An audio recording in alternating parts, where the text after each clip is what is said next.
Before we get into our final program of the year, it's time for our final joke of the week. All right, our joke of the week is, how do you fix a broken tomato? How do you fix a broken tomato? Hanging on a vine. Tomato paste. Oh, tomato paste. Okay. Yeah. There you go. This week's joke is brought to you by I think too deep on these. Yeah. This week's joke is brought to you by Rescue.com. American-made rescue products keep your family, home, and yard protected from pest insects like wasps, hornets, yellow jackets, flies, ants, and more. Learn more at Rescue.com. That's RESCUE.com. So, we figured that, the last episode of the year, we should talk about something, it's like the last day of school. There's some important stuff to still be done. Don't bring your backpack. What do you mean, don't bring your backpack? On your last day of school. So you don't have to take it. What about the stuff you want to take home? I think you take that home the day before. Okay. That's clearly a different topic for a different program. So there's some things in which unique vegetables in which you can grow in your garden that we have grown in ours and had found great success with them. Some 1 year and others multiple years. So we'll start with yard-long cucumbers. They're just what they sound like. Yeah, they can get up to 36 inches long. Trellising is the way we had done it, and I don't know. I think it's going to be kind of like a regular cucumber. If you let it just sprawl on the ground, you're going to miss it, and it's going to turn into a javelin because it's just going to get so big and bulky. Probably not good. No. Now, what we have found, the unique thing that we found about these, and take it for what, and if you've grown them and you can verify this, we grew them for 1 year, and we harvested them when they were 30 inches long. We had 3 of them, and they tasted just like cantaloupe. Did they really get that long? Yes. Okay, I had to take your word for it. I forgot. Yeah, same thing as yard-long cucumbers and yard-long beans. Yeah. The same thing. So they tasted just like a muskmelon or a cantaloupe. So that was something unique, and it didn't give us the impression of this would be good in a salad unless maybe it was like a fruit salad because of that flavor that it offered. Jerusalem artichokes is another one in which you can grow, and this is a perennial, meaning it will come back year after year. Explain what Jerusalem artichokes are. So they are actually part of the sunflower family. They do produce a beautiful tall flower, yellow flower, not as big as a sunflower, more of like the size of a daisy. Mm-hmm. But they are a roots crop. They are perennial, as Joey had mentioned. They're kind of like, they look like a craggly potato, kind of all, I don't know what the word is, but like a craggly potato. Wrinkly potato. Wrinkly potato, not wrinkly. It's kind of, it looks like a root. There's no, it's very, not smooth. It's not smooth. There's very unique attributes to it, I guess. But it's a less starchy root crop. It has kind of a sweeter taste than a potato. Some people say apple. I don't get apple. I probably get like a combination of carrot and potato. And they are, again, less starchy. And they will affect you lower on like the glycemic index as opposed to potatoes, and they're kind of fun to grow. Now, there's some things in which you can do with these. You can put them in a soup or a stew, and they get a very buttery, rich, almost melt in your mouth texture. However, in any application that we have found, and you can go to our parent website, the WisconsinVegetableGardener.com, and type in Jerusalem artichokes, and there's a video on how to do multiple things with it. In any application in which we have utilized the Jerusalem artichokes, peeling the skin to the best of the ability that we can makes a night and day difference. No matter how much you scrub that skin and scrub the dirt off, it has impregnated into the skin, and you get that earthy taste. If you peel it, and you can take a knife and cut around some of the oblong and individual in areas in which you can't get a peeler, completely different texture, completely different taste. Now, again, you can put them in soup and stews. You can cut them thin, drizzle them with a little salt and olive oil, air fry them, and they're just like chips. You can make a lot of things. You can make, Jerusalem artichoke hash browns. You can shred them. Oh yeah, I forgot about those. Yeah. Didn't we make And you gotta just like a regular hash brown, you gotta squeeze out the liquid. Mm-hmm. And they are more liquidy than potatoes, so those are good. And you can just cut them thin and use them and dip them in your favorite hummus or ranch dressing and eat them like that.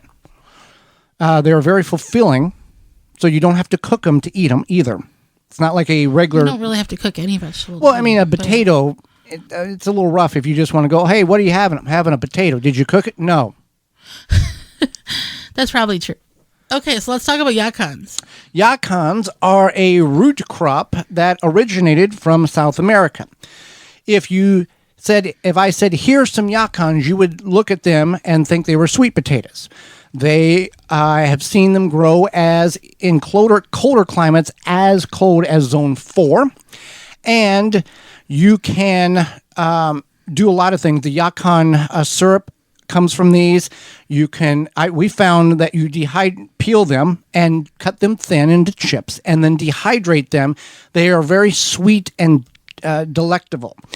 If you are just eating it after you've peeled it and you're eating it, it's a very, very watery apple, carrot, watermelon flavor based on the different characteristics that your particular variety may have. And we are able to grow them year after year by saving the rhizomes. You plant them after all chances of frost are over. We start them indoors 90 days before we intend to put them out. And we put them out with the tomatoes. Now, I did some experimenting this year, and I planted some rhizomes just in the ground even before the tomatoes, and they did grow. But I still think the pre-starts are better in this application. And then we do them in party cups because we want, it develops a lot of roots, and all the root fibers that will start that they will pick and develop the tubers there. In South America, a yacon can produce 15 to 30 pounds in a tropical area. Here in southeast Wisconsin, where the show originates, zone 5, now 6, and we've seen it in zone 4, we've averaged about 5 to 6 pounds on a really good end, but you're really looking at 2 to 3. So we got them from, we got 2 starts back in 2014 from a nursery that I don't know is even in business anymore out of the Oregon area. And we have continued to save the rhizomes year after year. And I make the joke to Holly every year in the spring because we save the rhizomes and then we sell them on Macari, which is an online, basically an online selling app for those who are not familiar with that. We're restocking the United States yacon population because you cannot find really these. Grows them. Yeah. We sell them as a rhizome. We have sold some plants through that app. That's more of a challenge than anything to deal with. But we sell them as rhizomes, and people will buy them all over the country. And that's what we do with them. White tomatoes. Now, you grow tomatoes. We all grow tomatoes. White tomatoes. And I have grown the white they're called giant whites. I think they are extremely sweet compared to a red tomato. A red tomato is acidic. The red, if you want to get away from acidity in tomatoes, you're going to have some, but you get away from the red tomatoes. Yeah, that's very true. They are very sweet. They are less acidic, and I enjoy them. Now, we've never done we're going to grow 35 giant white tomatoes and have 14 quarts of white tomato sauce. We've never done that. But that would be a unique challenge because you could have white tomato sauce, you could have purple tomato sauce, you can have red tomato sauce, and you can have green tomato sauce. And all of those tomatoes at maturity are that color when ready to pick. That's a very good point. You could have all those options. Yeah. I don't know if green tomato sauce would be good because it would be kind of bitter. Right. Because green tomatoes. Some people like that kind of thing. That's true. So let's talk about tiger melon. Tiger melons, they grow on a vine. You grow them vertically. They mature to about the size of a softball, and they can be kind of a reddish, orange, yellow color based on the maturity. They're sweet, and they have a cantaloupe kind of flavor to them, and they have a striped pattern on the outside. Fragrance like a cantaloupe. We grew them one year, and internally they were white flesh, and they were very watery. But I didn't find it to have the boom punch that everybody said that they were expecting. They do get sweeter if you keep the water off of them. When they are stressed, they do become a sweeter variety. We watered regularly, so that has Yeah, I a don't tremendous amount of difference too. Weren't they supposed to be like just crazy sweet? Yeah, but we Yeah. watered regularly. The more you lessen the water, the sweeter they become. That makes sense. Yeah. So Yeah.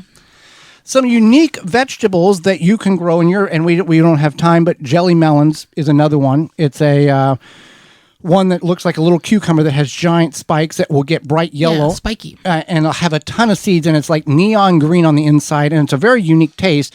We're going to talk about it. We planted it as soon as you could plant cucumbers. We harvested it before the first frost.